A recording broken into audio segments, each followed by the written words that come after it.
I'm done with subscriptions. Streaming, fitness, razors, vitamins. I've got subscriptions for everything in my life. They lock you in, and half the time, I can't figure out how to unsubscribe.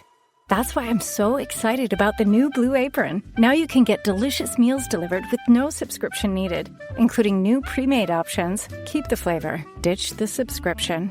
Get 20% off your first 2 orders with code APRON20. Terms and conditions apply. Visit blueapron.com/terms for more.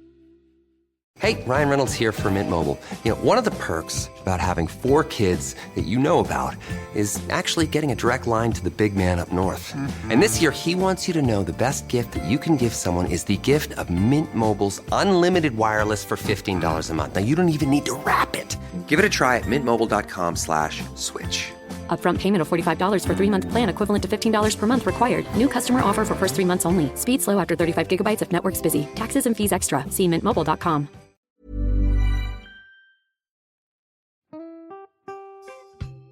Hello and welcome back to Sober Awkward, where we're doing something a little bit different. We started this podcast to share our own messy, awkward and hopefully humorous journeys through sobriety, and have always felt incredibly humbled by how many of you have connected with our stories. But not everyone's journey is the same as Vic and I's. So we put our heads together to figure out a way to give back and let our listeners inspire each other. Basically, we're taking us 2 idiots completely out of the equation. We decided to run a storytelling competition, during which we asked you to share your own inspirational stories of recovery with us. Well, to be honest, the stories you sent us completely blew us away. They were powerful, moving, and truly inspiring. We knew right away that we had to share them. So, with the permissions of the storytellers, we're going to be sharing one of their stories with you each week. This is our way of celebrating you. These are your stories, raw, real, and full of hope. Welcome to Sober Stories. This week's Sober Story is from Debbie. For years, I never saw or labelled myself as an alcoholic, because I didn't need to drink in the morning or to get through a day. But to many, I was considered a functioning alcoholic. I initially consumed alcohol to get through an awkward social situation, especially with larger groups. My social awkwardness caused me to then experience anxiety in social settings. If I was in an event, a party, a networking event, any social scene where I didn't know anyone or knew only a few people, and if I had to walk into an event by myself, then it was very terrifying. As years moved along, I would drink a few glasses of wine and or alcohol at home as a method to unwind and relax after a long day at work. I remember as a young girl, I swore I would never drink alcohol after seeing my mum and stepdad drink throughout my childhood and the impact it had on their marriage. I did not fully understand or realise the long-term effects of alcohol on our mental and emotional states of being as well, and how it can impact our physical well-being too. I didn't begin drinking excessively until my early 30s, when I began going to clubs on the weekend as a stress reliever. To offset my shyness at the club, or just in a general social scene, the alcohol would give me the confidence to open up and not be frightened to talk to people, and feel comfortable enough to dance. When my children were teenagers, I also thought I was viewed as the cool mum, until years later, when I was confronted by my daughter, who told me how I was emotionally neglectful to her during her teen years and even into her college years, and she started distancing herself from me, but in a discreet way. During those years, I was so selfish, and consuming alcohol in the evenings and weekends, I wasn't even aware of how my daughter was feeling neglected. It wasn't until a couple of years ago that my daughter decided to tell me exactly how she felt during most of her growing up years, and I was in complete shock.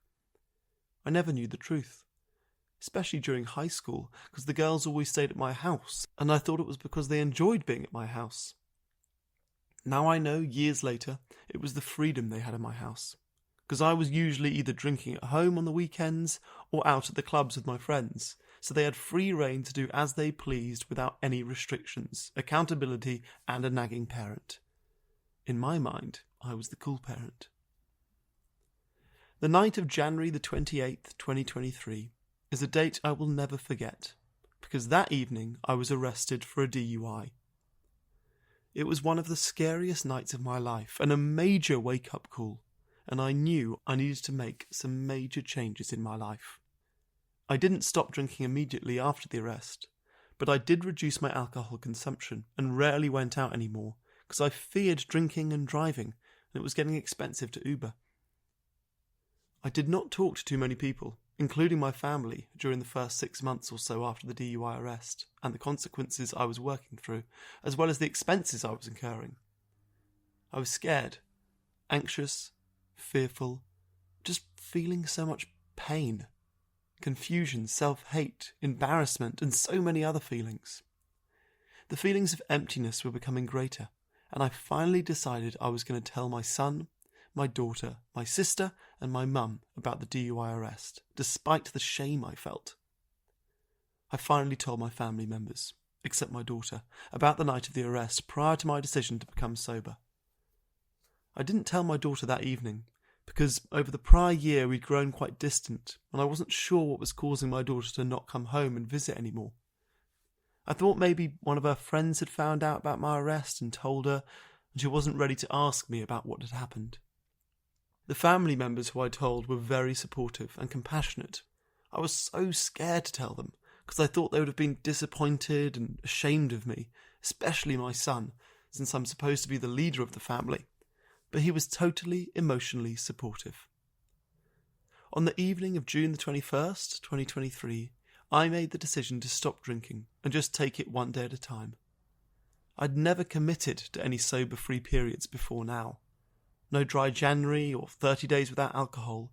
It was about 2 to 3 weeks after my decision to quit drinking that I decided to have the conversation with my daughter, and at the same time she decided to talk to me about what was causing the distance in our relationship over the past year.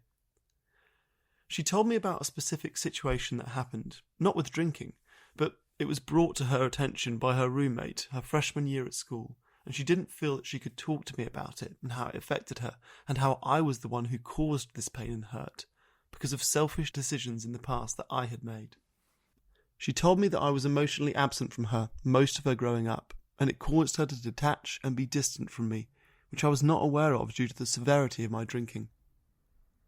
I felt so horrible, and didn't even know what to say, so I let her do all the talking, because she had been holding so much in for the last 10 years, pretending to me all of these years that everything's okay.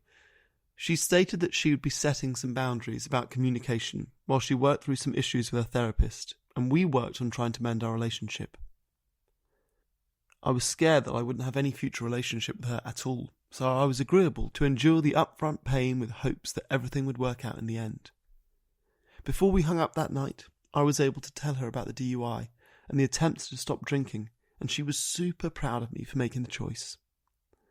I was a little fearful that this new realisation of how my daughter felt would possibly cause me to turn to alcohol to deal with my pain, but I kept journaling, listening to podcasts, talking to my therapist and talking to God, and I never gave in to the desire to need alcohol to mask my pain. Most of the time, I do not miss alcohol, but every so often when I'm out to dinner, I do miss having a glass of wine, but I opt to have a hot cup of tea instead. The year 2023 was eye-opening for me in many ways.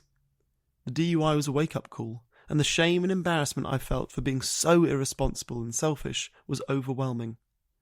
Although it took me months to gather the courage to tell my family, when I finally did, they were incredibly supportive, and they were so proud of me when I chose to become sober.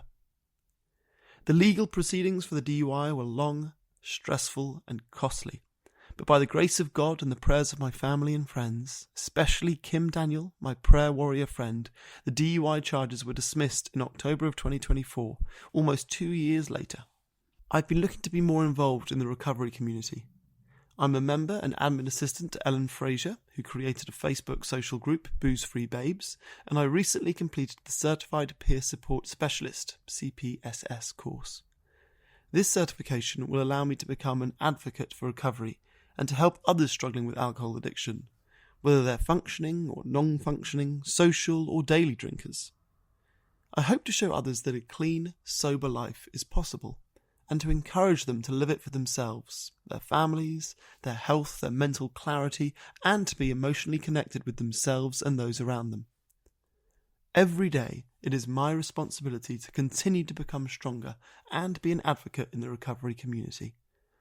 I want to be that source of encouragement for others struggling with addictions, so that they can become a person to pass along the torch and empower others to shine their light too.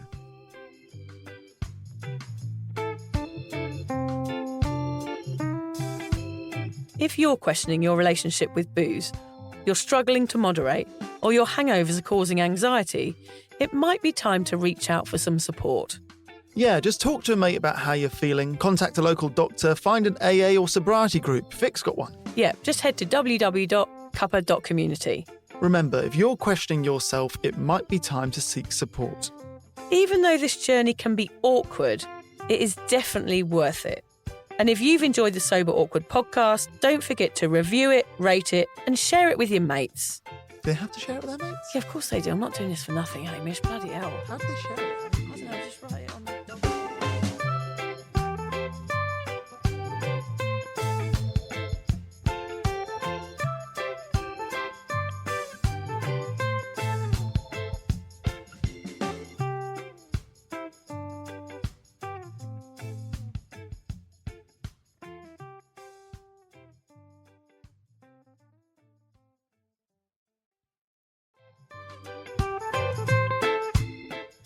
Vic, so do you fancy coming on a sober holiday? Don't worry, we're not talking about some corporate wellness retreat with cucumber water and enforced eye contact. No, this is a sober awkward retreat. 8 days of sun, sweat, laughter, and absolutely no hangovers. Yep, it's all happening in Thailand next October. Picture this: yoga at sunrise, writing workshops, ice baths, Thai boxing, and lots of awkward sober dancing under the stars. It's a proper holiday with proper weirdos, our kind of people. Yeah, you'll meet legends who've also given the booze a boot and want to have fun without feeling like a social reject. Come solo or grab a mate. Bring your awkward, bring your sun cream. No pressure, no judgment, just a big, warm, sober hug in paradise. All the info is at soberawkward.com/retreats. Come and get sweaty with us, emotionally and physically, in our all-inclusive jungle resort. You'll start out as 15 strangers and leave with 15 new sober mates. I'm not sure I want 15 new sober mates, actually, particularly sober ones. Yeah, well, you're not invited then.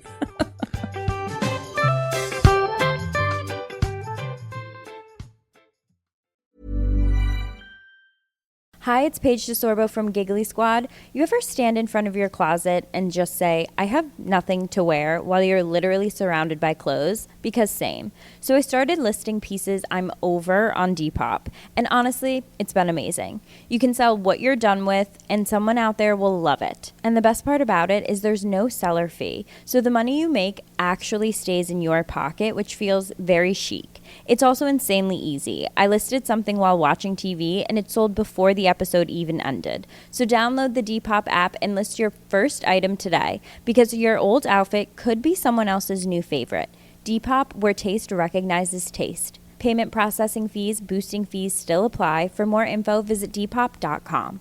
Hi, it's Paige DeSorbo from Giggly Squad. You ever stand in front of your closet and just say, I have nothing to wear, while you're literally surrounded by clothes? Because same. So I started listing pieces I'm over on Depop. And honestly, it's been amazing. You can sell what you're done with, and someone out there will love it. And the best part about it is there's no seller fee. So the money you make actually stays in your pocket, which feels very chic. It's also insanely easy. I listed something while watching TV, and it sold before the episode even ended. So download the Depop app and list your first item today, because your old outfit could be someone else's new favorite.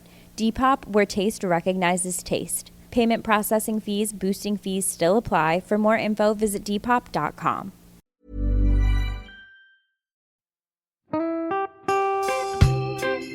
So, as you probably know, my comedy memoir, 1,000 Wasted Sundays, is officially out. All my magnificent fuck-uppery in one awkward hit. If you'd like to get your hands on a copy, it's now available from all good bookstores. We always say all good bookstores, don't we? Yeah. Are there bad No, bookstores? it's probably ones with moody sellers. Oh yeah, really Yeah. depressed librarian folk. Yes, Okay, yeah, good. yeah. So there are probably some, but we're only storing it in the good ones. It's only made it into the goodies. You can also get it from all good online retailers. The print version and ebook are out now, and the audiobook will be available in March. I've been writing my memoir for 5 years. It will make you laugh, cry and cringe, and hopefully inspire a few people to reconsider their relationship with booze. If you love the podcast, then I think you'll love the book, even if I do say so myself. Hamish has read it. What did you think? I feel like I know a little bit too much about you now, to be honest, Vic. Look, I really loved it. It was hilarious and surprisingly moving, but I feel like I've seen you naked in a literary sense. Yeah. Does that make sense?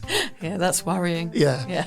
From an emotional point of view, seriously, it wobbled my teeny weeny wooden heart, Vic. Okay. My teeny little wooden heart. Well, his wooden heart is broken.